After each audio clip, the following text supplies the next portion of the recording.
영화를 통해 교양을 넓힙니다. 듣고 보는 듣보 영화 지금 시작합니다. 큐. 안녕하세요. 안녕하십니까? 안녕하세요. 뭐죠? 사랑스럽게. 저는 오늘 영화 준비한 10월이고요. 방금 사랑스럽게 인사해주신 분은 누구죠? 네, 영화에 나오는 그 이희준 배우의 사랑스러움을 한번 따라해봤고요. 저는 시에나입니다. 네. 저는 달달보름입니다. 네. 좋습니다. 오늘 약간 시에나가 좀 스포를 방금 좀 해주셨는데. 죄송해요. 네, 괜찮습니다. 오늘의 어차피 우리 표지에 다 나와. 그렇죠. 네. 그렇긴 합니다. 네. 오늘 준비한 영화가 핸섬 가이즈라는 영화인데요. 네. 그래서 이제 제가 작년에 2번 본 영화 별로 없었는데 2번 봤어요? 저 사실은 굉장히 네. 예술 영화 좋아하는 척하고 코스프레 하고 다니거든요. 그런데 저 이런 빠은 영화 좋아해요. B급 영화 되게 좋아하고. 그렇죠. 네. 맞아요. 빠은 영화라고 해주셨는데 B급 코미디와 K 오컬트 요게 좀 큰 주제의 영화입니다. 핸섬 가이즈. 네. 그래서 오늘 오프닝 질문은요. 오컬트 영화를 좋아하시는지. 네. 일단 이거부터 여쭤볼게요. 오컬트 영화 두 분은 어떠세요? 저는 거의 매니아 수준이고요. 음. 요즘에는 좀 안 보려고 그래요. 진짜 사탄 듣는 느낌이라서. 아, 진짜 그래. 이게 모르고 볼 때는 안 그랬는데, 알고 보니까, 이거 좀 보고 나서 기분 나쁘고 약간, 진짜 사탄 들은 것 같은 느낌인 거예요. 진짠데? 여러분, 저는 이제 영이 맑은 사람입니다. 주기적으로 정화를 하거든요. 근데 그 정화하는데 오컬트가 들어와 버리면, 제가 이제 머리가 살짝 열렸기 때문에 진짜 사탄이 될 수 있어요. 오컬트 영화 보고 다음날 108배 하는 거 아니야? 맞아. 정답. 진짜 얼마 전에 서브스턴스도 보고 108배 했잖아요. 네, 오컬트 매니아. 네, 달달보름이고. 시에나는 어때요? 저는 제가 안 좋아합니다라고 말하는 게 거의 없을 거거든요. 근데 안 좋아합니다. 오. 네. 공포물을 그냥 안 좋아하시는 것 같아요. 네, 맞아요. 공포물을 안 좋아하고, 일단 귀신이나 악마가 나오고, 좀 괴이하고, 심장이 쫄깃거리는, 깜짝깜짝 놀래는 이런 스타일의 영화를 좋아하지 않아요. 그래서 듣보 영화 쫄보 중 한 명을 맡고 있습니다. 거의 개쫄보 아닌가요? 맞아요. 개쫄보예요. 왜냐면 우리 중에 유일하게 서브스턴스를 안 본 사람이에요. 맞아요. 네. 유일하게. 제가 고민을 많이 했지만, 아직은 제 마음이 서브스턴스를 볼 수 없겠다 싶어서 아직 좀 망설이고 있습니다. 네. 왜냐면 저도 엄청 고민하다가 네. 서브스턴스를 봤는데 그래도 그래도 볼 수 있어요 하고 네. 이제 많이 저희가 푸시를 하기도 네. 했잖아요. 네. 우정이 봤다는 소리를 듣고 우정이 봤으면 나도 봐야 되는 거 아닌가 했는데 이게 마음이 쉽사리 안 떨어지더라고요. 근데 곡성이나 파묘 같은 건 보셨어요? 안 봤죠. 아, 진짜요? 진짜요? 파묘도 못 보세요? 네. 심각하다, 근데. 갱쫄보로 인정합니다. 네. 갱쫄보로. 그런 것 옷겜도 안 봤는데 뭐 강도를 따지자면 어떤가요? 파묘와 옷겜을 혹시 비교하시고 완전 장르가 다른 달라요? 거라서. 오. 옷게임이 잔인한 걸로 치면 이게 더 잔인한 거고. 파묘는 중간에 이제 귀신이 한두 번 나오죠. 파묘도 안 봤어요. 와. 파묘는 사실 굉장히 보고 싶었거든요. 네. 근데 뭔가 그걸 보고 나서 그 뒷감당을 하기가 조금 자신이 없어서. 근데 많이 우정도 그 도전하지 얘기 했잖아요. 않았어요. 우정이 서브스턴스 할 때 자기 영화 되게 좋아하는 사람으로서 공포 영화를 못 보는 자기 자신이 너무 아쉽다. 저도 그래요. 근데 진짜 이쪽이 장르가 매니악하다 보니까 맞아요. 되게 매니아들이 되게 많거든요. 저도 포함. 그래도 파묘는 네. 저는 완전 괜찮았는데 네. 그것도 못 보시는 대중성이 정도면 강한 편이었어요. 파묘 정도면. 그래서 저는 사실 파묘보다는 네. 그 전작인 사바를 더 좋아하긴 하는데 네, 대중들은 파묘를 더 좋아하더라고요. 파묘 얘기가 나와서 파묘가 1000만 관객이 넘기는 했는데 네. 사실 그거는 굉장히 조금 이례적인 일이고 한국에서 오컬트 영화가 흥행이 그렇게 쉽지는 않은 분야잖아요. 방금 네. 보름이 얘기한 것처럼 네. 매니악한 면이 있다 보니까 네. 왜 안 될까요? 못 만들어서 그래요. 왜냐면 오컬트가 간단 명료하다. 네, 오컬트가 문법이 되게 쉬워요. 근데 그거를 그리고 공포 영화 자체가 연출할 때 이걸 사람을 이제 놀래켜야 되잖아요. 비주얼적으로든 네네. 연출적으로든 음향으로든 그거 자체가 되게 어렵대요. 그래서 쉽지 않은 거고 사실 근데 저는 한국에서는 오컬트가 흥행하지 않았다고 보진 않거든요. 왜냐면 곡성 흥행했죠. 검은 사제들 흥행했죠. 파묘도 흥행했죠. 그래서 K 오컬트 물론 장장감도 그 중간에 있기는 하지만 자체가 그렇게 나쁘다고 볼 수는 없는 것 같아요. 그러니까 이게 흥행하지 못하는 거는 네. 못 만들어서다. 명료하게. 오, 굉장히 명료하게. 네. 저는 오컬트 쫄보라서 제가 오컬트 또 뜻부터 찾아봤어요. 맞아요, 그랬더니 맞아요. 그 숨겨진 것 비밀에서 이제 유래된 말이어서 뭐 심령, 유령, 귀신, 악마 이제 과학적으로 해명할 수 없는 신비적 초자연 현상이라고 나왔는데 네. 이렇게 과학적으로 해명할 수 없는 신비적 초자연 현상들 이런 과거로부터 전해져 오는 이야기를 베이스를 두면서 펼쳐지는 이야기는 굉장히 흥미롭긴 하거든요. 네네. 근데 이 영화 오컬트 영화 특성상 이게 좀 고어랑 스릴러랑 이제 결합이 되니까 그런 포인트들이 조금 저에게는 어려움이 있고요. 그래서 그쵸. 근데 그렇지 않은 오컬트들도 있어요? 있어요. 오. 고전 오컬트들은 네. 정말 딱 그 장르적인 것만, 예를 들어 오. 악마의 씨 같은 거는 진짜 기분 나쁘거든요. 근데 잔인한 장면 별로 없어요. 네. 그렇구나. 그래서 관심은 좀 열려 있는 상태여서 오늘 말씀해주신 영화들을 한번 좀 찾아볼 계획이고 저도 좀 이걸 넓히고 싶거든요. 그 영화를 수용할 수 있는 폭을. 그런데 이게 쉽게 되지 않는다. 그리고 근데 오늘 볼 영화 핸섬가이즈 보셨으면 제가 봤을 땐 네. 파묘랑 검은 사제들 뭐 볼 수 있을 것 같아요. 그래요? 저도. 이 정도는 괜찮았어요. 이 정도 가능할 것 같아요. 한번 도전을 해보겠습니다. 그리고 제가 느끼기에는 이제 볼은 못 만들어서라고 확실하게 말씀해 주셨는데 이 소재도 좀 익숙하지 않은 소재 아닌가요? 이 오늘 영화의 그 뭐 바포메트도 보니까 그럴 수 있지. 기독교적 신비주의적 전설에 등장하는 악마라고 하던데 우리가 우리나라에서 기독교 성경 공부할 때 이런 악마에 대해서 공부하지는 않잖아요. 막 예수님과 그 제자들의 이타적인 스토리를 바탕으로 해서 그런 걸 이야기하고 기독교에서 이제 악마 얘기하면 몰래 잠입한 이단이라고 잡혀 찍힐 수도 있고 우리나라는 막 그래서 아마 악마를 기독교라고 해서 다 아는 건 아니기 때문에 좀 생소할 것 같다라는 생각도 들고요. 그럴 수 있을 것 같아요. 제가 중학교 때 메탈이랑 그런 네. 락을 되게 좋아했는데 그쪽에서 파생된 게 이제 악마를 숭배하는 뭐 그런 약간 뭐라고 해요? 히피 문화랑 약간 결합돼서 그런 문화들이 좀 있어요. 그래서 어렸을 때부터 그런 걸 좀 많이 봤거든요. 그 아예 다음 카페에 락 좋아하는 카페 커뮤니티 이름이 악마 숭배자 악숭이었어요. 나 오늘 새로운 세계를 아는 것 같아. 그래서 저한테는 그 세계가 약간 익숙하다고 해야 되나? 오. 그러니까 그게 약간 패션인 거야, 이 사람들한테는. 악마를 숭배하는 것 자체가 약간 패션인 거지. 근데 이게 왜 그랬냐면 이게 또 문화적으로 그게 따라 올라가면 이따가 설명을 해주시겠지만 오컬트라는 장르 자체가 기독교에서 이 사탄을 되게 악마화하기 위해서 이분법을 정확하게 만들기 위해서 만들어진 장르이기 때문에 이 락을 좋아하는 사람들이 그거 오히려 숭배했던 거는 야 조카 그런 게 어딨어 하는 그런 느낌들도 좀 있었거든요. 시커매가지고. 네, 그래서 아마 저한테는 익숙한데 시에나 같이 대중에게는 이게 뭐야 이거라고 느낄 수도 있을 것 같아요. 네, 소재가 정말 생소한 그런 느낌이었어요. 예를 들어서 유전 같은 영화 보셨어요? 유전? 아니요, 보지 못했어요. 그거 보고 사람들이 이게 뭔 말이야 하거든요. 근데 저는 완벽해요. 이건 정말 완벽한 오컬트야 막 이랬거든요. 아는 만큼 보이는. 진짜, 네, 진짜. 보이는 거네요. 맞아요. 저도 좀 시에나랑 비슷하게 적어놓은 게 그냥 정말 서양 문화에 너무 더 적합한 영화라서 사실 우리나라에서 만들고 하는 것들이 그래서 이제 K-오컬트라고 하는 그런 장르가 되어야만 좀 흥행을 할 수 있는 그래서 그런 공감대가 좀 형성이 돼야지만 좀 흥행이 쉽지 않을까. 맞아요.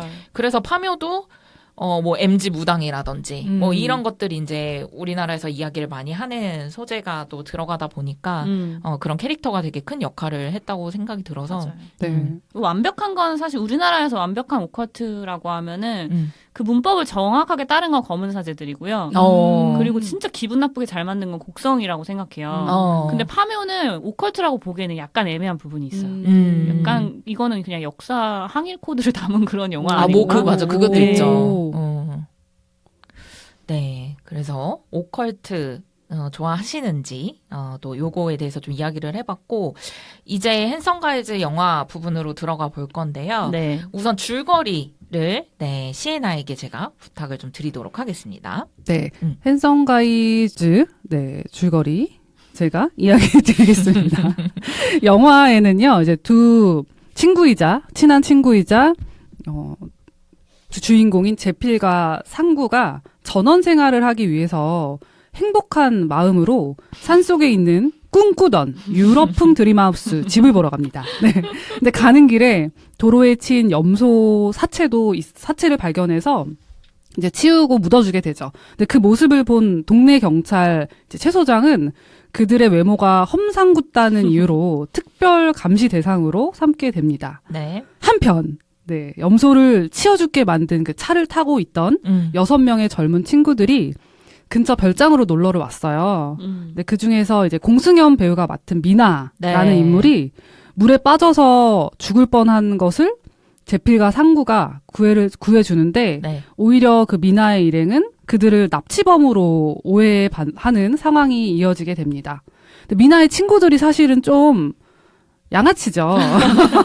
그래서 일진. 네, 정확히 짚어보면 미나를 구하려고 그 드림하우스에 오는 게 아니라 미나가 그 골프 선수 성빈의 점퍼를 입고 있었는데 점퍼 주머니 속 그 성빈의 휴대폰이 황금폰이었나 봐요.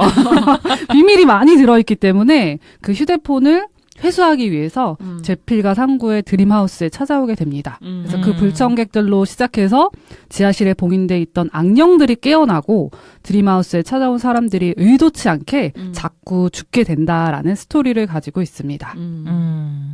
네. 줄거리. 네, 여기까지. 얘기해 주셨고요. 제가 이제 감독과 배우를 좀 소개를 드리려고 하는데, 이 영화는 사실 이제 2020년에 촬영이 끝났으나, 코로나로 늦어져서 작년에 이제 개봉을 하게 된 영화이고요. 감독은 남동협 감독님인데, 이분이 조감독으로는 영화에 참여를 많이 하셨거든요. 뭐 티클모아 로맨스나 상류사회 이런 영화에 참여를 했고, 감독으로서는 이게 연출 데뷔작. 첫 영화. 입봉이죠? 네, 입봉한 영화라고 합니다. 되게 잘 만들지 않았어요? 그러니까요. 입봉 영화인데 그럼 대박 아닌가요? 완전 대박이죠. 초대박이죠. 손익봉이 좀 넘었으니까. 맞아요. 그래서 되게 조감독으로서 그런 역량을 잘 쌓아오셨구나 이런 생각이 좀 들었고 방금 보름이 이제 손익분기점 얘기해 주셨는데 손익분기점이 110만 명이었는데 177만 관객을 동원해서 나름 굉장히 잘 된 영화입니다. 110만 관객이면 사실 그렇게 제작비 투자가 많이 진행된 건 아닌 것 같아요. 네네네. 저예산인 거죠. 맞아요. 네. 상업영화 치고는. 그리고 이 남동혁 감독님을 검색해보면 MBTI가 나오거든요. ENFP인가요? 메인에? 맞아요. 근데 ENFP라고 소개돼 있는 거예요. 그런 이것도 것 같아. 너무 웃긴 거예요. 그래서 정말 ENFP가 만든 영화 같다라는 생각도 좀 같이 들었습니다. ENFP들이 좋아할 영화인 것 같아요. 내가 그쵸. 좋아하거든. 무려 2번이나 보게 한 영화이기 때문에 그래서 배우는 터프가이 제필 역의 이상민 배우. 터프가이. 섹시가이 상구 역의 이희준 배우가 열연을 하게 됐는데 이 두 배우는 이번 영화가 5번째 같이 하는 작품이라고 합니다. 진짜요? 네. 옛날에 뭐였지? 변호인이 1987도 같이 나왔었던 것 같아요. 모르겠어요. 요거 한번 알아봐야 될 것 같고 일단은 제가 봤던 거는 부당거래, 마야광, 그다음에 남산의 부장들.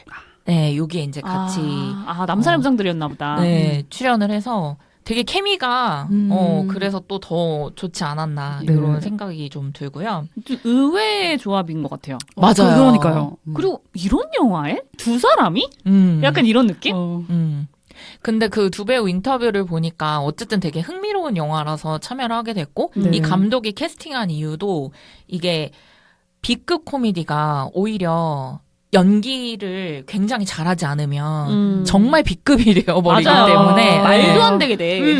그래서 굉장히 연기력을 많이 생각을 하고 이 두 배우를 캐스팅을 했다고 하더라고요. 네. 그리고 이 영화는 사실 원작이 있습니다. 네, 리메이크 영화거든요. 원작은 터커 앤 데일 vs 이불 이야기가 이 영화가 있는데 요걸 이제 원작으로 하고 있고 이제 리메이크를 한 영화입니다. 저는 사실 그 원작을 되게 좋아해요. 아, 원작 보셨어요? 저 원작을 좋아해서 이게 원작을 그 리메이크한 거라고 해서 가서 보게 된 거거든요. 오. 제가 약간 취미가 있다면 왓챠에 B급 영화 되게 많아요. 그걸 이렇게 컬렉션 하듯이 진짜 말도 안 되는 거 되게 많거든요. 무슨 막 킹크랩, 무슨 삐에로 막 이런 거 다 봐요. 뭐야 이거 하면서 웃으면서 보거든요. 약간 시간 죽이기 게임 같은 건데 재밌어요. 근데 이 영화가 그런 특징들, 그러니까 제가 좋아하는 그 특징들을 다 가지고 있어요. B급에다가 오컬트에다가 슬래셔도 지금은 많이 보지 않지만 슬래셔도 약간 녹여져 있잖아요. 그래서 이 원래 원작하고는 줄거리는 비슷하거든요. 근데 이제 악마와 좀비가 등장하는 오컬트로 좀 각색이 된 부분이 있다고 합니다. 그러면 원작 터커 앤 데일 vs 이블 요거 한번 좀 소개를 드리려고 하는데 2010년에 일라이 크레이그가 감독한 미국 캐나다 합작의 코미디 호러 영화이고요. 원작에서는 9명의 남녀 대학생들이 웨스트 버지니아로 캠핑을 떠나면서 일어나는 일을 다뤘고 그곳에서 이제 터커와 데일, 즉 이제 제필과 상구를 만나게 되는 내용입니다. 그리고 원작에서는 사탄의 염소가 아니라 살인마와 관련된 내용으로 이제 좀 이야기가 전개가 되고 그래서 이 개봉 즈음에 2024년 8월 24일에 메가박스 단독으로 14년 만에 이 터커 앤 데일 vs 이블도 개봉을 했었어요. 맞아요. 저 네. 그때도 예배했었어요. 그때도 보셨어요, 그러면? 근데 극장 그때 가서? 시간 때문에 못 보고 뭐 어떻게 아름아름 해가지고 딴 데서 봤어. 그 무렵에 딴 데서 봤어, 아무튼. 그래서 저는 이거를 나중에 핸섬 가이즈를 보고 찾은 거라서 아쉽더라고요. 아, 못 봤어요? 네, 이때 개봉을 한 걸 알았으면은 무조건 보러 갔을 것 같은데. 아, 근데 고어해요, 더. 그렇다고 하더라고요. 그러니까 이 핸섬 가이즈는 그런 장면들이 많이 삭제된 편이고 실제는 미친 거 아니야 할 정도로 되게 징그러운 장면이 많이 나와요. 그러면 두 분은 어떻게 보셨는지 또 이제 시에나 먼저 들어볼게요. 네. 이제 저 핸섬 가이즈 정도의 오컬트 영화라면 이제 충분히 볼 수 있기 때문에 아까 추천해준 좀 파묘도 한번 보려고 생각을 하고 있고 저도 극장에서 봤어요. 그때 개봉했을 때 입소문이 많이 나기도 했어서 극장에 가서 봤고 하지만 저는 이제 B급 영화도 잘 안 보고 오컬트 영화도 즐기지 않아서 사실 저에게는 너무 장르가 생소했어요. 그래서 보면서 이거 뭐지? 막 다 웃는데 어떤 포인트였지? 약간 이런 게 좀 있었거든요. 그리고 제가 그 B급 영화에 대해서 편견도 사실 좀 있었던 게 뭐냐면 뭔가 억지 설정이나 뭐 말도 안 되는 걸 연결해서 우기거나 뭐 혹은 너무 가공되지 않은 날 것을 가져다 놓고 B급이라서 그래 약간 뭐 이렇지 않은가 그런 우려들이 틀린 말은 아닌데 틀린 말은 아니었나? 이런 우려들을 갖고 봤는데 극장에서 봤을 때 놀랬던 점은 저는 보고 나서 시나리오 탄탄한데 약간 이런 생각을 했어요. 그리고 영화 속에 세계관이 있잖아 이러면서 또 세계관도 굉장히 좋아하거든요. 그래서 뭐 탄탄하잖아 이러면서 보면서 계속 좀 놀랬던 기억이 있고요. 그리고 영화 속의 그런 세계관을 뭐 저처럼 잘 모르더라도 다 개연성이 있게 연결돼서 감상자의 입장에서는 오컬트가 익숙하지 않아도 어렵지 않은 그런 영화였다라고 느껴졌어요. 그리고 일단 캐릭터들 설정이 좀 확실한 점과 겉과속이 다른 그 이중성의 설정들이 영화를 확실히 재미있게 만들어준 것 같다고 많이 느껴졌고 킹 받는 포인트들이 굉장히 많이 있잖아요. 그래서 처음에는 그 노년의 관객들처럼 어리둥절 이제 하고 있다가 안 따라가다가 못 따라간 거죠. 그러다가 안 웃겨. 이제 그 다음에 저건 안 웃겨 이러다가도 다음 장면에 킹 받는 장면에서 막 혼자 이러고 있어. 되게 열이 받는 거예요. 그게 웃었어 막 이러면서. 근데 그런 게 좀 재미있었고 제일 킹 받았던 거게 그 이희준 배우가 맡았던 박상구 캐릭터가 굉장히 낭만적이고 사랑스럽잖아요. 그래서 이제 겉과는 달리 굉장히 아기자기한 게 킹받는 포인트였어요. 막 멜빵하고 있고. 그리고 막 요리 존나 잘해. 그니까. 막 요리 장난 아니잖아요. 진짜 맞아요. 무슨 한정식 집보다 더 잘하고 설거지하다 춤추는데 처음에 뭐야 설마 춤춰? 설마 춤춰? 이러는데 막 엉덩이 실룩거리는데 나 그 속으로 이렇게 내가 실룩거리는 거 같이 상상하고 있는 게 너무 열받는 거야. 막 그런 포인트들이 있었고. 그리고 또 제가 더 진짜 이거 뭐야 이렇게 킹받았던 점이 마지막쯤에 이제 요한 신부님이 성호를 긋잖아요. 끝나고 나서. 근데 신부님이 정말 세상 진지하게 큰 기여를 한 것처럼 무게를 잡는데 한 게 없지. 생각해보니까 신부님이 너무 무쓸모였던 거야. 그게 진짜 너무 어처구니가 없는 거예요. 그래서 다소 생소한 영화 장르였지만 걱정했던 것보다는 재미있게 잘 봤고 아쉬운 점을 뭐 굳이 꼽자면, 그러니까 제가 이 장르가 굉장히 생소하지만 그냥 제가 봤을 때 느껴졌던 점은 인물 두 주인공의 설정 자체가 이제 무섭게 생겨서 사람들이 다가오지 못할 것 같지만 그렇지 않은 반전이 있는 착한 사람들인 거잖아요. 그리고 이 사람들이 외딴 숲속 집에 전원 생활을 하려다가 발생한 이야기인데 이제 뭐 원작이 있었지만 만약에 그냥 이 이야기만 봤을 때 이게 가능하려면 애초에 주인공은 철저히 남성일 수밖에 그쵸. 없는 그런 설정이었다는 거 그냥 맞아요. 그 정도가 있었습니다. 그래서 저는 좀 생소한 장르였지만 재미있게 잘 봤다. 네. 그리고 극장에서 보는데 네. 이 감독도 그런 인터뷰를 하더라고요. 노년기의 관객분들은 하나도 안 웃는데요. 뭐야 한대요. 이해를 못 하신대요. 근데 중년분들이 빵빵 터지신다는 거예요. 근데 거기서 이제 우리 같은 MZ들은 약간 보면서 이제 완전 불호인 집단과 완전 호인 집단이 나뉘는데 저는 그 중년분들이 깔깔대면서 웃는 그 포인트가 너무 재밌는 거예요.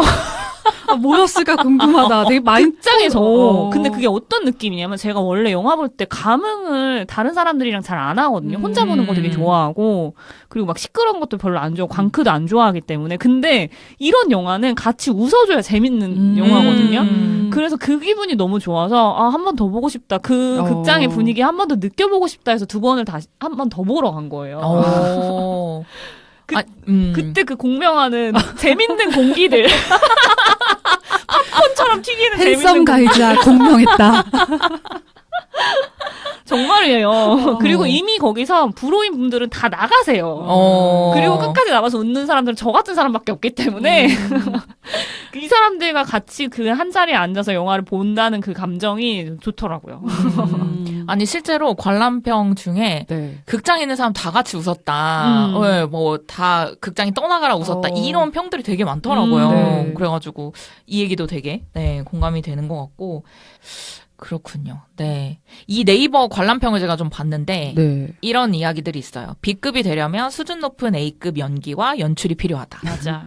멀쩡하게 연기하는 캐릭터는 봉구밖에 없다. 연기, 연출 봉구 전부 너무 귀여워. 너무 귀여워. 골 때린다.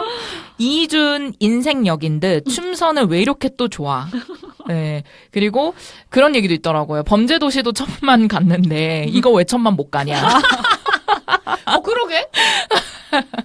그래서 굉장히 강추하는, 그러니까 본 사람들은, 뭐 아까 불호도 얘기는 하셨지만, 네. 호의 관객들이 더 많았다는 느낌이 좀 있었거든요. 네, 제 평을 주변에 봤을 제가 때. 추천했다가 욕먹은 경우가 많아가지고. 그래요. 싫어하는 사람 되게 많더라고요. 저는 너무 재밌게 봐서. 보름에게는 2번이나 보게 한 매력 포인트는 뭐가 있었어요? 일단 저는 되게 웃긴 포인트가 되게 많았는데, 제일 웃겼던 게, 임원희 배우 나왔을 때 있잖아요. 그 과거 회상신이었나요? 맞나? 미친 거 아니야? 그게 진짜 B급 포인트거든요. 뜬금없이 갑자기 아는 얼굴이 나오고 심지어 임원희는 다찌마을이라는 그 약간 상징적인 인물이잖아요. 그러니까 그 사람이 나온 것 자체가 너무 웃긴 거예요. 거기서 일단 첫 번째로 너무 많이 웃었고 그리고 그 제필이 막 상탈할 때 배만 하얗잖아요. 손 드는데도 배 이만큼 나와가지고 나 진짜 너무 싫은 거야. 그 부분도 너무 웃기고 그 비크 포인트가 제가 웃겨하는 부분들이 되게 많은데 그 장면을 하나씩 다 설명을 드리면 그 이제 남자 주인공이 마지막에 혼자 끝까지 살아남잖아요. 그 골프 선수인 성빈이었나요? 살아남으면서 네. 야 바포메트가 왔다 막 이러는데 다들 막 이렇게 어리둥절하고 있는데 염소 자기 혼자 귀신 본 다음에 왔어. 그랬더니 다들 막 뭐가 왔다는 거야? 그게 비크 포인트예요. 근데 그게 많이 본 사람들은 그 문법을 알기 때문에 여기서 웃어야 된다라는 걸 알거든요. 근데 그걸 연기를 정말 잘 녹여낸 거예요. 그 배우가. 그런 부분들이 다시 봐도 너무 웃기고 저는 일단 그 박지한 배우 연기 있잖아요. 진짜. 그래서 인터뷰를 좀 찾아봤는데 이 박지한 배우가 삐그덕삐그덕 일어나서 어그적 걸어온다라는 한 줄의 대사를 보고 좀비 자세를 연구를 했대요. 그게 연기로서 다 커버가 된 장면인데 마이클 잭슨의 스릴러를 듣고 영감을 받아서 지금의 자세를 만들었다고 해요. 그러니까 그게 이 배우들이 있구나. 지금의 자세. 그 배우들이 삐그덕삐그덕 일어나 어그적 걸어온다 그걸 보고 그렇게 표현했다라는 거는 이 사람들의 연기력이 진짜 대단한 거거든요. 맞아요. 그리고 일단 그분이 나오는 모든 장면들이 다 웃겼어요, 저는. 그 박지한 배우. 원래도 웃기긴 하지만. 이유진 배우 역시 그 뮤지컬 장면을 보기 위해 그걸 하려고 엄청 안무를 되게 꼼꼼하게 준비를 했대요. 봉구! 이렇게 엉덩이 탁 치고 하는 그 장면부터 시작해서. 저 진짜 놀라운 게 뭔지 아세요, 여러분? 봉준호 감독이 2024년에 가장 인상 깊게 본 영화 2개를 꼽았는데 하나가 미야케쇼 감독 그 너의 눈을 들여다보면 그 감독의 너의 새는 노래할 수 있어를 꼽았는데요. 두 번째 영화로 또 뭐가 있었더라? 한국 신인 감독님 작품이었는데 핸섬 가이즈. 인정받은 작품입니다. 네. 제가 본 감독님이 어떤 포인트를 좋아하는지 알 것 같은데요. 이분이 약간 신정원 감독님 같아요. 시실리 2km, 죽지 않은 인간들의 밤을 연출했던 우리나라의 어떤 공포영화 한 장르를 개척하신 분인데 그분이 안타깝게 돌아가셨거든요. 그래서 제가 되게 아쉬워했어요. 이런 감독들은 다양성을 위해서 있어야 되는데 근데 나타난 거예요. 얼마나 좋아. 그래서 저는 이분의 차기작이 사실은 굉장히 좀 기대가 되는데 웬만하면 기대 안 하려고 해요. 맞아요. 네. 또 기대했다가 또 실망하는 경우들이 있어가지고. 맞습니다. 저도 두 분 얘기해 주신 게 거의 뭐 제가 적은 내용도 다 들어가 있어서 저도 사실 좀 킥배우는 박지원 배우였다고 생각을 하거든요. 감초. 네, 너무 감초 역할을 톡톡히 잘 해준 것 같고 그리고 저는 이걸 이제 관람평이 너무 웃겼던 게 계속 장희수 미쳤다고 하는 거예요. 장희수 너무 개웃겨. 막 장희수 막 미쳤다, 연기 미쳤다, 막 이런 글들이 너무 웃겼고, 사실 저도 딱 영화 보자마자, 이거 시실리 2km 2탄 같다라는 느낌이 많이 들었거든요. 그래서 되게 비슷한, 느낌의 영화라고 해서 너무너무 진짜 깔깔거리면서 저는 재밌게 봤던 영화입니다. 그리고 이게 원작이랑 좀 다른 게 원작에서 여자 주인공이 되게 수동적이에요. 아무것도 안 하고 그냥 기다리기만 하는 역할이거든요. 근데 여기서 공수연 배우는 대천사에서 가장 위쪽에 있잖아요. 그쵸. 제일 뭔가 똑똑하게 역할을 그리고 바포메트를 결정적으로 죽이는 역할까지도 하잖아요. 그게 조금 다른 차이점이고 아까 저는 시에나 님이 그 이야기 하셨던 외딴 곳에서 살 거면 남자 주인공밖에 없겠다라는 말에 되게 동의하는 게 저희가 같은 외모에 대한 이야기이지만 지지난주에 서브스턴스를 했지 않습니까? 네. 서브스턴스에서는 같은 공포 호러물인데도 코믹이 될 수가 없는 이유가 이게 여성이 되었을 때 외모가 받는 어떤 사회적인 위치나 뭐 시선 같은 것들. 근데 이 남성이 못생겼을 때는 코미디가 된단 말이에요. 맞아요. 그리고 이게 또 매력으로 발산이 돼요. 이게 되게 차이점이 크다라는 게 여기서 느껴지면서 좀 씁쓸하더라고요. 이게 어쩔 수가 없구나. 그리고 이 감독님이 어떤 불편한 장면을 없애려고 되게 애를 많이 쓰셨대요. 근데 그럼에도 불구하고 아무래도 불편할 수밖에 없는 장면들이 들어갈 수밖에 없었던 거죠. 어쨌든 그 성빈이라는 역할이 여성을 굉장히 좀 혐오적인 시선을 보고 있는 것과 뭐 현실을 맞아요. 반영했다라고 하면 할 수 있지만 그리고 또 말에서 그런 뭐 병신 뭐 이런 말들 있잖아요. 그런 걸 아무렇지도 않게 쓰는 것들 좀 아쉽죠. 그런 것들은. 그리고 추가로 네, 감독 인터뷰에 따르면은 여기가 부산 기장에서 촬영을 했다고 하더라고요. 그래서 그 아홉산 숲이라는 곳에 세트를 지어가지고 이제 촬영을 하게 된 건데, 되게 귀신의 집처럼 보이길 바랬다고 해요. 그 집이. 그래서 그 과거에 악령이 막 출몰해가지고 폐가가 되어버린 그런 서양식 집으로. 네. 근데 한국에 그런 집이 사실은 없죠? 없잖아요. 네. 그래가지고 1950년대 선교 활동을 하던 신부님들의 사택이 있었다는 걸 알게 돼서 그걸 많이 조사해서 반영을 한 그런 세트장에서 촬영을 한 거라고. 그럼 아예 허구는 하시더라고요. 아니네요. 그쵸. 네. 그걸 많이 반영을 했다. 라는 이제 인터뷰가 있었고요. 그래서 저희 좀 얘기를 다시 생각하면서 해도 너무 네. 웃기고, 네, 좀 재미있는데, 요게 이제 오컬트 영화라고 제가 K-오컬트, 요렇게 좀 초반에 소개를 드렸어요. 그래서 네. 오컬트 영화, 그리고 오컬트 영화의 시작, 요거에 대해서 좀 말씀을 드리려고 합니다. 네. 우선 아까 시에나가 초반에 좀 얘기를 해주시기도 했지만, 오컬트의 사전적 정의가 네. 좀 과학적으로 해명할 수 없는 신비적, 초자연적 현상 또는 그런 현상을 일으키는 기술을 이제 뜻하는데요. 그래서 오컬트 영화는 그런 초자연적인 현상이나 악령, 영혼과의 교신, 점, 사후세계, 마술, 뭐 텔레파시, 미래 예지 이런 것들을 주내용으로 하는 영화 장르라고 보시면 됩니다. 그래서 영화에서도 뭐 전설로 내려오는 이야기, 뭐 설명하기 어려운 염소가 빙이 된다든지 이런 사건들이 일어나는 것을 통해서도 네. 이게 이제 오컬트 장르라는 걸 알 수가 있고요. 오컬트 장르의 시초는 로만 폴란스키 감독의 1968년 개봉작 로즈메리의 아기입니다. 국내에서는 아까 보름이 살짝 언급을 해주셨죠. 악마의 씨라는 이름으로 네, 개봉을 했고요. 이후 윌리엄 프리드킨 감독의 엑소시스트가 1973년에 개봉을 해서 큰 히트를 네, 하게 됩니다.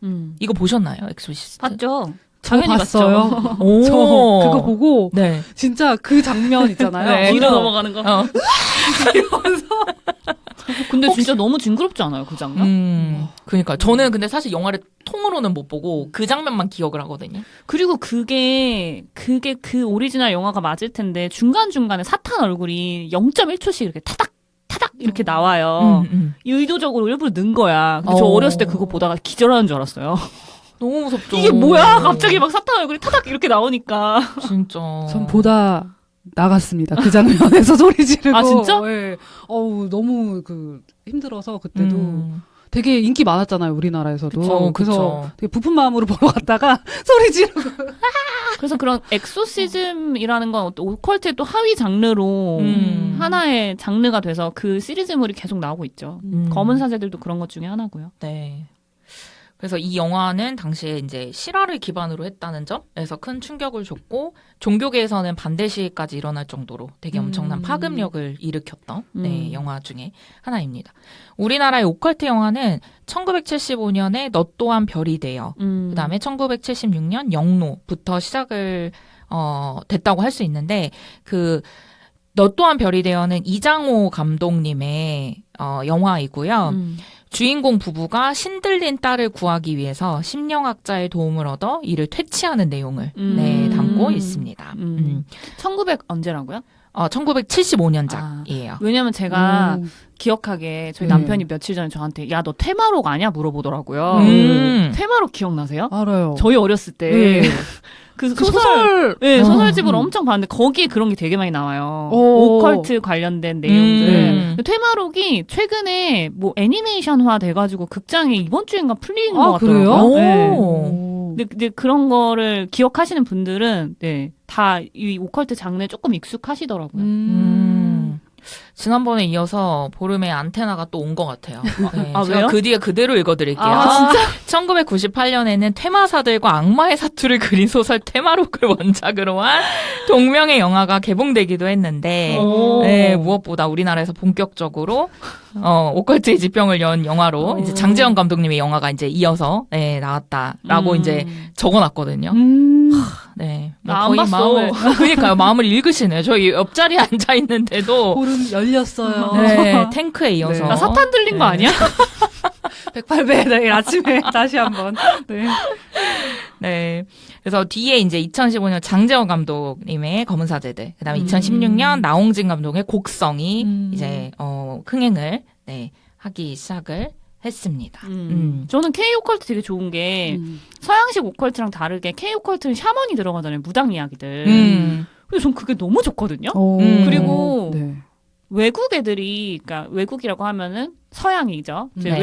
웨스턴 관객들이 이 눈을 사로잡을 수 있는 모든 것들이 그 샤먼의 의식에 다 들어가 있는 것 같아요. 그래서 저는 그 관련된 영화들이 좀 더 많이 나왔으면 좋겠어요. 그러니까 뭐 구마 이런 것도 좋지만 네. 맞아요. 약간 이제 식상하다 나한테는. 맞아요. 좀 더 무당이나 우리나라와 관련된 소재들이 들어가면 좋을 것 같다. 그쵸. 그 굿을 그거 자체가 예술이잖아요. 사실, 맞아요. 모든 예술이 다 들어가 있다고 하긴 하더라고요, 진짜로. 맞아. 좋습니다. 그래서 오컬트 영화와 관련된 내용을 얘기를 해봤고, 네. 영화 속에서도 상징적으로 나오는 네. 동물이 있습니다. 염소죠. 네. 조까!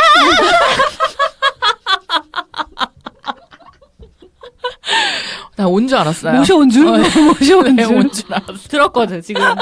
바포메트 사탄 눌렸어. 네. 사탄의 염소 바포메트가 나오는데 대표적인 악마의 상징으로 오컬트 영화 속에 자주 등장을 하게 됩니다. 그래서 영화 사바에서도 염소가 좀 상징적으로 네. 나오는데요.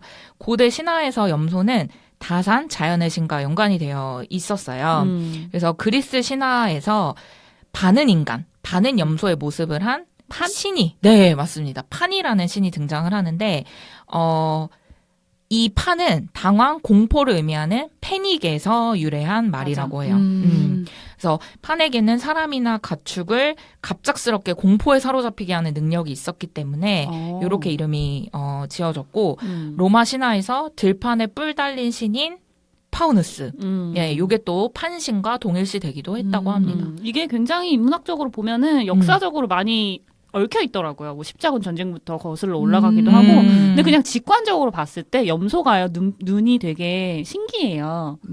다른 동물들이랑 좀 다르게 생겼고. 네. 그리고 어두운 데서 봤을 때 그 눈이 되게 좀 무섭게 보인다고 하더라고요. 근데 우리나라 사람들은 사실 흑염소를 삶아서 약으로 내려 먹잖아요. 그쵸. 그러니까 이거를 막 이렇게 사탄이라고 절대 안 보고 몸에 좋은 거라고만 보는데 외국 사람들은 그게 그 형상화 자체가 본인들이 느끼는 악마처럼 생겼다라고 하더라고요. 그리고 얘네들이 되게 성질이 더럽고 아시겠지만 그 막 산을 타지 않습니까? 네네네. 저 막 그게 사탄처럼 날아다니잖아요. 보이는 거야. 막 뛰어다니고. 맞아요. 그래서 그 성경의 전통에서도 되게 중요한 상징성이 있는데 염소가 희생양 의식을 치르는데 제물, 희생양으로 바쳐졌어서 기독교에서는 이것을 사탄과 연관시켜서 염소와 악마 사이의 연결성을 강조하기도 했습니다.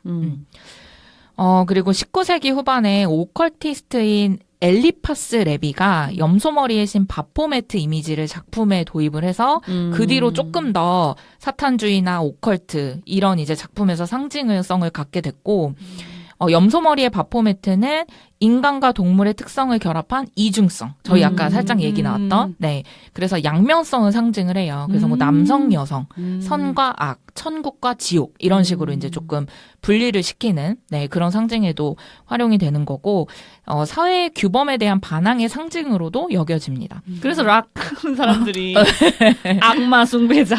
악숭. 진짜 오늘 처음 들은 단어. 아직도 있을 텐데 다음 카페. 맞아요. 악숭이라든지 그리고 이제 5인의 주인공이 한 명 하면 이제 처벌이라고 하긴 뭐하지만 어쨌든 그런 이제 일들을 겪게 되잖아요. 그쵸. 그것도 배경을 보면은 뭐 마약을 하거나 막 영상을 찍어가지고 이제 그런 것들의 어떤 이렇게 처벌하는 그런 이제 상징으로도 보여지는 것 같아요. 그리고 염소 본성 자체가 아까 이제 보름이 살짝 그 들판에 막 뛰어다니는 애를 얘기해 주기는 했지만 영화에서 그 뛰어다니는 거 보고 진짜 깜짝 놀랐잖아요. 무서워. 그래서 본성 자체가 되게 고집이 세고 독립적이면서 성적 활력의 상징으로도 알려져 있어서 뭐 개인주의, 정욕, 제약 없는 개인적 욕망을 추구하는 주제 등을 강조를 하는데도 쓰이기도 한다고 해요. 아니 그래서 서양에서는 이거를 악마로 이미지화했는데 우리나라 사람들은 몸에 좋으니까 먹어야지 하고 먹방의 민족. 그리고 악마도 되게 먹어. 이미지 자체가 무섭게 안 느껴지잖아요. 전혀. 귀여운 그런 거 맞아. 있잖아요. 막 그런 식품에 되게 귀엽게 그려놨잖아요. 그러니까요. 진짜. 그냥 뿔 달렸으면 다 그렇게. 그러니까 우리나라 사람들은 악마의 개념이 없으니까 약간 도깨비 느낌이잖아요. 그쵸, 우리나라는. 무서운 거는 뿔이 하나가 여기 이렇게 중앙에 있는데 네. 얘네 양쪽에 있다 보니까 그냥 귀여운데. 그러니까요. 그리고 너무 그거 너무 귀엽지 않았어요? 무덤에서 발 하나 뿅! 그거 완전 B급이야, 그런 게. 맞아요. 그런 것도 진짜 너무 재밌었던 것 같아요. 보통은 손이 나오잖아, 이렇게. 아, 네. 좋습니다. 그 사바 영화 오프닝에서 보면 네. 내가 태어나는 날에도 염소가 미친 듯이 울어댔다. 맞아요. 그날 우리 집에 나와 같이 귀신이 태어났다. 이렇게 대사를 시작을 하거든요. 그래서 어쨌든 염소가 조금 뭐 종교적으로도 서양권에서 어떤 역사적으로도 그런 사탄을 많이 의미하는 그런 상징으로 쓰이는 걸 좀 볼 수가 있습니다. 그러면 제가 이제 염소 얘기를 좀 많이 해드렸는데 네. 그 외에 상징이나 혹은 클리셰적인 부분들도 굉장히 많잖아요. 너무 많죠. 네. 그런 거 혹시 좀 찾으신 것들이 있으신지. 전 너무 많은지 몰라서 제가 먼저 이야기를 해보면은요. 네. 열심히 한번 찾아봤는데, 상징 하나 찾았어요. 그 시작할 때, 귀하다. 6666 숫자, 아. 6666시간 전이라고 화면에 이렇게 뜨면서, 네. 그 트럭 차 번호가 같이 이렇게 오버랩 되면서 시작이 되잖아요, 이야기가. 그리고 그 성빈이 들려준 과거 조상들 이야기도 66년 6개월이 지났다. 이렇게 나와 있었어요. 맞죠? 맞아요. 이게 그래서 찾아보니까 영화 오맨에 나왔던 악마의 숫자라고 하더라고요. 맞아요. 제가 찾아냈습니다. 그리고 클리셰는 그거요. 친구들이 숲속집 올라가면서 막, 공포 영화에서 이런 데서 사람 다 죽잖아 하고 진짜 다 죽는 것 정도를 찾아보았습니다. 네. 뭐 많이 찾으신 것 같은데요. 아, 그래요? 네. 되게 일단 많은 게 저주받은 집 그 모양 자체도 되게 흔하게 나오는 오. 클리셰이고요. 아까 말씀하셨던 666 그것도 맞고 그리고 이제 신부가 꼭 한 명 등장을 합니다. 반드시 등장을 하고 우리나라 K 오컬트에서는 이제 부적이 등장을 하는데 여기 부적은 1,000만 원짜리 부적이었죠? 1,000만 원짜리. 1,000만 원짜리가 맞나? 1,000원짜리도 안 될 것처럼 생겼는데. 그리고 저는 거기서 너무 웃겼던 게 그 할아버지가 신부님이었던 거잖아요. 다락방에 지하실에 있던 그 컬트 모양 있죠? 그게 오컬트에서 등장하는 옛날 슈퍼그랑조 기억나세요? 네네네. 기억나요. 별 모양 기억나세요? 그랑조. 네. 그게 컬트에 나오는 어떤 신비한 문양을 가지고 와서 그랑조 모양을 본딴 것처럼 보이는데 컬트에 항상 나오는 그 동그라미 안에 있는 여러 가지 별 모양이라든가 그런 문양들이 있어요. 그거를 뭐라고 하더라? 펜타 어쩌고 했는데 기억이 잘 안 나네요. 아무튼 그런 것들도 컬트 형식의 그림들이라고 할 수 있고 그 공포영화 클리셰 중에서는 그렇게 꼭 그룹으로 애들이 다니거든요. 네. 여자가 2명 정도 있어요. 항상 남자가 많고. 그룹으로? 네, 그룹으로 다니고. 그리고 혼성으로. 제일 먼저 죽는 애가 너드예요. 그 안경 낀 애. 걔가 제일 먼저 죽잖아요. 그리고 이제 제이슨 같은 애도 꼭 한 명 있고. 섹하면 죽는다. 그것도 클리셰예요. 둘 다 죽었잖아요, 그래서. 너무 재밌네요. 네, 그런 것들이 있습니다. 두 분 얘기해 주신 거 저도 좀 비슷하게 찾았고 그리고 저는 말씀 안 해주신 것 중에 그거 신나 먹지 마세요. 네, 그것도 언젠간 저거 사고가 나겠다. 네. 그 삼지창 같은 것도 탁 이렇게 떨어질 때도 그것도 이제 사고가 나겠구나. 맞아요. 그리고 자꾸 그런 일들이 일어나니까 내가 고사 지내자고 했잖아 처음부터. 네, 뭐 이런 대사들도 좀 비슷했던 것 같습니다. 그 은초 때랑 은총알 나왔을 때도 네. 그렇고 네. 그 컬트 문양 발견했을 때도 애들이 낙사했나 보네. 그리고 은초 때 딱 뭘 발견하자마자 보통의 나쁜 사람들 같으면은 야 이거 우리 팔자 얼마 되겠다는데 부동산에 갖다 쓰자. 맞아. 너무 착해 진짜. 그러니까 이게 다 그런 클리셰를 비튼 거거든요. 어떻게 보면. 그러니까 그 지점이 웃긴 이유가 있을 수밖에 없는 거죠. 아, 너무 웃기네요, 진짜. 네. 그리고, 뭐, 이거는 그냥 엄청, 뭐, 영화와 관련성이 있다기보다는 그냥 이제 그냥 궁금해서 제가 준비한 질문 중에 하나인데, 그 5명의 인물이 죽게 되잖아요. 네. 거기 이제 나오는 내용에 보면 악마가 죽고 66년 6개월이 지난 날에 염소가 죽고 선악을 구분하지 못하는 우매한 자의 도움을 받아 5명의 악인이 제물이 되어 악마가 다시 부활한다. 이렇게 이제 내용이 나오거든요. 그래서 이제 우매한 자는 장희수. 박지한 배우님. 네, 박지한 배우님. 그 다음에 이제 5명의 악인이 그 혼성. 네, 같이 다녔던 그 친구들인데, 진짜 좀 잔혹하게, 네, 그 부분은 조금 보기가 힘들긴 하더라고요. 근데 되게 자세히는 안 나와서 사실은 조금 더 상상에 맡기는, 네, 그런 장면으로 나오기는 했는데, 어떠셨나요? 그런 죽음들. 저는 일단 짬뽕 죽은요. 아, 진짜. 그게 이제 대사를 그렇게 쳐서 웃기게 만들었기 때문에 그런 거지. 그건 원작에도 있는 장면이거든요. 원작에는 더 좀 잔인하게 나오고, 그 제이슨 연기한 그 친구 누군지 아세요? 무빙에 나왔던 그 범생이에요. 맞아요. 반장. 매칭이 안 되는, 얼굴 갈아 끼우듯이 연기하지 않아요? 오, 진짜. 오, 맞네요. 그리고 그 여학생 연기했던 분은 위아래 그 아이돌 출신 정화였나? 정화였던 것 같아요. 정화. 그 친구가 요즘 연기하는데 거기서도 그렇게 나오더라고요. 아무튼 저는 그 두 사람이 죽는 게 가장 좀 너무 했다. 이런 느낌이 들었고 그 상상했을 때 가장 끔찍한 거는 못에 찔린 친구. 이거는 나머지 2명은 그렇게 잔인하다는 느낌은 안 들었어요. 앞에 죽었던 3명이 조금 많이 이미지적으로 잔인하게 보여지게끔 상상하도록 만들었던 연출이었던 것 같아요. 맞아요. 그 시각적 소리가 참 그랬고 정말 그 3명의 죽음이 저 그래서 놀랬잖아요. 여기서부터 이제 시작인 건가? 이제는 더 이상 눈을 가려야 되나?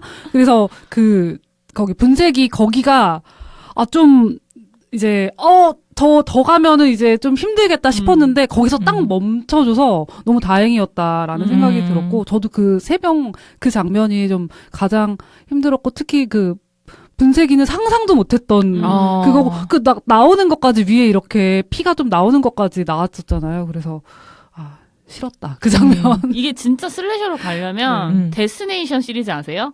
뭔지 알아요. 그 놀이공원 거죠.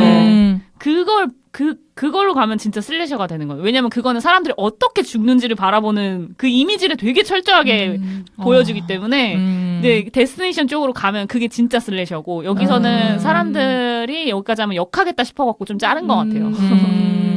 그래도 상상 가죠. 상상 너무 가죠. 그래도 적절한 자름이었다. 적절한 자름. 맞아요. 진짜 상상이 가장 끔찍했던 죽음은 그 분쇄기. 짬뽕 제이슨. 맞아요. 나 그 표현이 너무 웃긴 거야, 근데. 맞아요. 너무 끔찍했던 것 같아요. 네. 그리고 이거는 제가 그냥 추가로 말씀드리면, 그 성빈한테 그 골프 선수 맞나요? 네. 골프 선수한테 사탄의 염소가 빙의가 되잖아요. 네. 그래서 막 엄청 네 발로 막 빨리 뛰어다니고 이게 연습했다고 하더라고요. 성빈이가 직접? 네, 궁금했는데 보면서 저거 혹시 뭐 이렇게 좀 한 건가 아니면 진짜 배우가 뛴 건가 궁금했어요, 사실. 그래서 뭐 그런 이제 장치의 도움을 촬영할 때는 받기는 했지만 그런 동작들은 다 본인이 연습을 해가지고 그거 되게 진짜 동물처럼 막 이렇게 뛰던데. 네, 그래서 정화 씨도 그렇게 뛰던데요?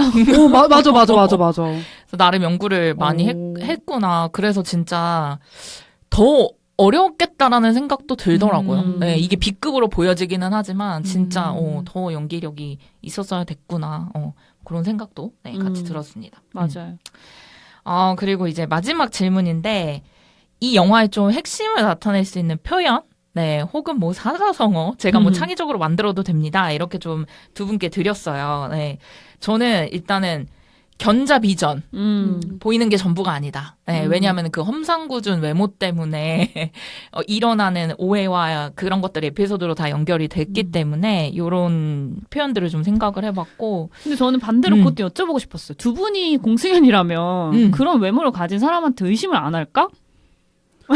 아니요, 전 할 것 같아요. 맞아요. 저도 할 것 같기는 해요. 아, 진짜 미안한데 그게 쉽지 않은 것 같아요. 그리고 또 여성으로서 가지고 있는 어떤 취약함이 있잖아요. 그쵸. 어떤 그런 안전이나 공포에 대한 것들. 맞아요. 그래서 진짜 그 말이 맞지만 이거 정말 이 벗기기 힘들다. 맞아요. 진짜로. 또 더군다나 그런 산속 집에서 한 명도 아니고 두 명이랑 같이 있기가 나라면 가능할까? 나는 불가능, 진짜. 그리고 그에 대한 배경을 너무 많이 갖고 있는 것 같아요. 뭐 영화도 그렇고 뭐 일어나는 일들도 그렇고 뭐 살인 사건을 우리가 보게 되면은 그러니까 자꾸 그런 배경이 머릿속에 씌워지기 때문에 더 바꾸기가 사실은 좀 힘들긴 하죠. 그래서 그 막 기둥 잡고 그러잖아요. 아니, 그럴만하다니까, 진짜. 그럴만한데 어쨌든 견자비전이다. 네, 견자비전이다. 한번 생각을 해봤다 이렇게. 네. 두 분 혹시 뭐 좀 어떤 표현들 생각한 것이 있으신가요? 저는 그 영화 보고 비슷한 것 같아요. 비슷한데 어쨌든 영화에서는 이제 겉과 속이 다르다 라는 것을 그 좀 표현을 해준 것 같고 그래서 이거는 제가 옛날에 다른 거 할 때 그냥 찾아놨던 표현인데 네. 그냥 비슷한 맥락인 것 같아서 영국 속담에서 사용되는 표현인데 그 셰익스피어가 베니스의 상인에서 썼던 표현에서 유래가 돼서 반짝인다고 다 금이 아니다라는 그 말이 있다고 합니다. 비슷하네요. 성빈이 같은 애들. 맞아요. 그치. 그래서 이거를 생각한 게 영화가 끝나고 나서 왜 저 4명만 살았을까를 한번 생각을 해보니까 그쵸. 인물들 중에서 많이 죽잖아요. 거의 뭐 반 이상이 죽잖아요. 경찰까지 죽은 건 사실 너무하다고 생각될 정도인데. 경찰도 죽고 많이 죽는데 그 주인공 제필상구 미나 3명이 살고 그 남순경까지 4명이 살잖아요. 신부님 되죠. 신부님은 요한 신부님도 살았죠. 네. 그래서 왜 이 4명만 살았지? 그냥 생각을 해보니까 이 4명이 굳이 떠올려 보자면은 좀 끼워 맞춘 걸 수도 있지만 타인을 외모로 판단하지 않았던 사람이었던 것 같아요. 맞아요. 타인을. 그래서 영화에서 자꾸만 그 제필과 상구가 못생겼다고 마지막에 그 악마를 통해서까지 상기를 시키잖아요. 너 존나 못생겼어! 막 이러면서.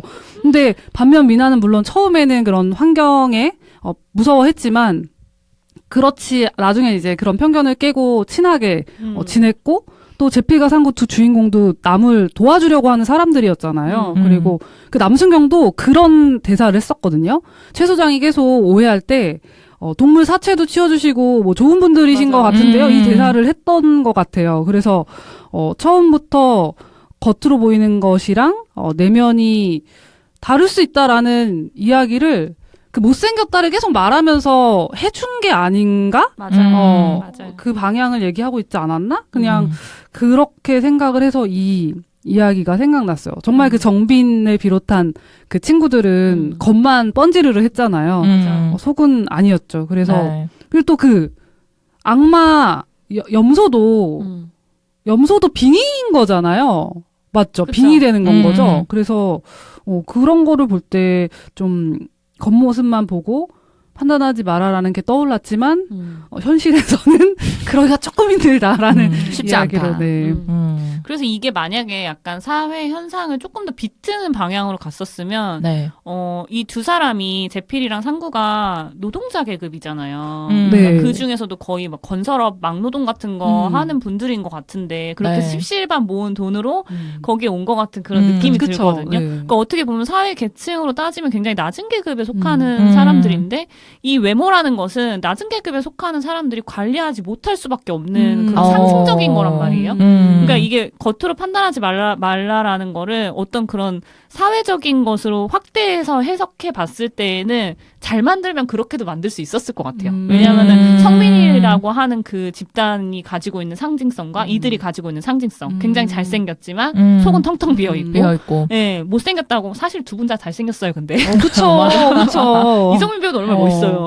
못생겼지만 속은 꽉 찬 이 사람들을 이렇게 구분할 수 있는 그런 장치들이 더 있었다면 조금 더 영화가 잘 만들어졌을 수는 있을 것 같아요. 근데 그러면 재미가 없었겠죠. 그러면 저는 하나는 이제 내부 외빈, 이게 겉으로 보면 가난한 듯 하나 속은 부유하다 라는 뜻이거든요. 그러니까 상구랑 제필이가 저는 그 배려하고 뭔가 사람을 도와주려고 하는 그 마음이 부유한 마음이라고 생각하는데 그걸 정말 다 가지고 있는 사람들인 것 같아요.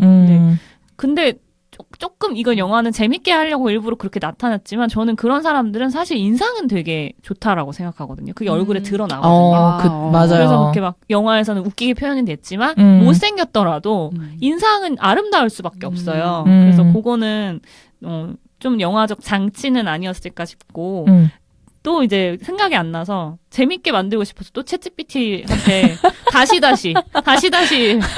해서 마지막에 굉장히 괜찮은 답변을 얻었거든요. 네. 꾸안 속깊. 꾸미지 않아도 괜찮다. 속은 깊다. 꾸안 속깊. 이거 제가 이제 밈을 활용해서 막 이러면서 계속 명령어를 넣어가지고 만들어낸 거고 마지막이 이거 너무 괜찮네요. 챗GPT가 만들었다고요? 그래서 내가 야 너 진짜 잘한다. 당근도 줬어. 그랬더니 제가 잘하긴요. 뭐 열심히 명령을 해주셨기 때문에 잘 사용하는 거죠. 이런 건데 아니야 반말했어. 그래서 너 근데 왜 반말해? 그리고 한 개 더 내줬어요.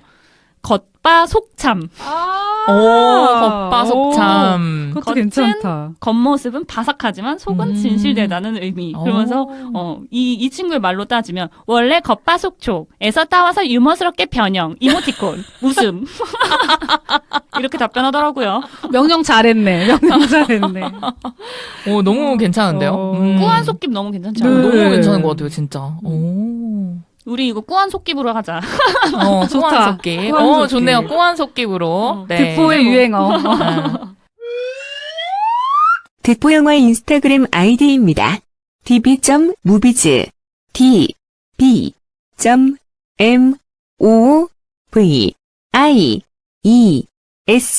많은 관심 부탁드립니다. 좋습니다. 저희 henson 가이즈로 이렇게 얘기를 해봤는데요. 혹시 두 분은 추천할 만한 오컬트 다른 영화 생각나는 것들이 있으신가요?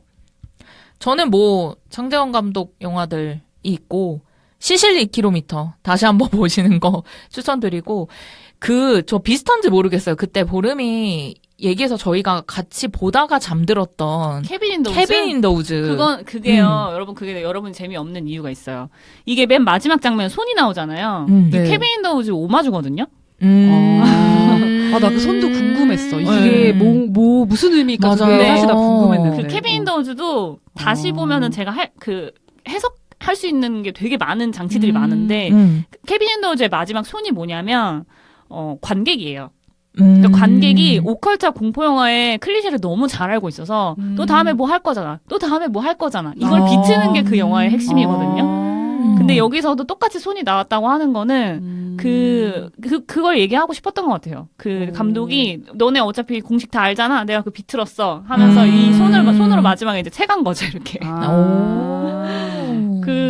케빈 인 더 우즈는 오컬트라기보다는 공포 영화의 클리셰의 합작품인 B급 호러물이죠.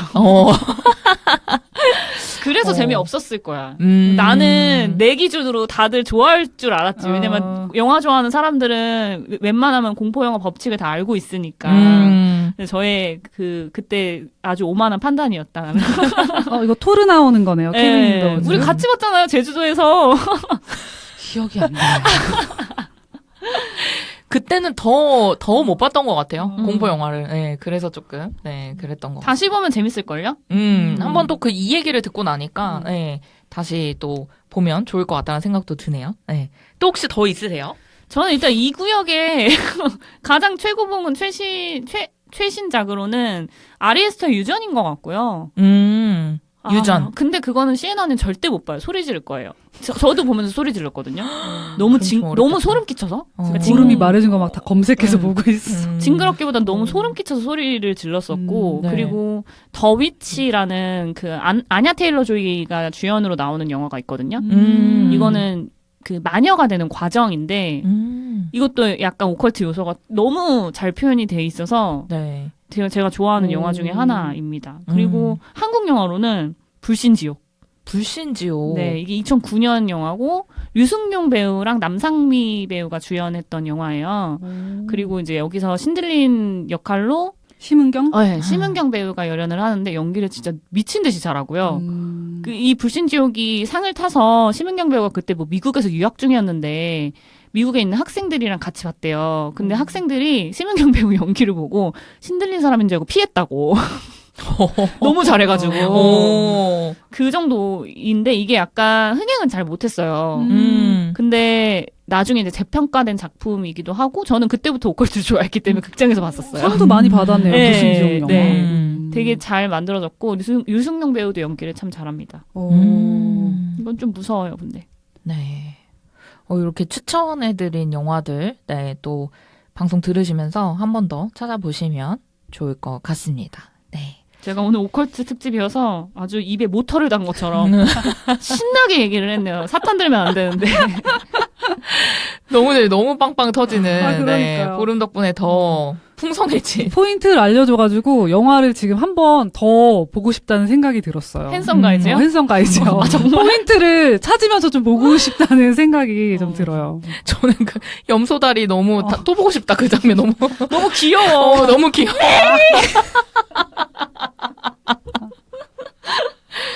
네, 오늘 염소에 빙의된 좋은 의미로 빙의된 보름과 네, 좀 그래도 용기를 얻은 시에나와 네, 같이 한 방송이었습니다. 네, 저희는 또 다음 영화로 다음 시간에 찾아뵙도록 하겠습니다. 그러면 안녕. 안녕.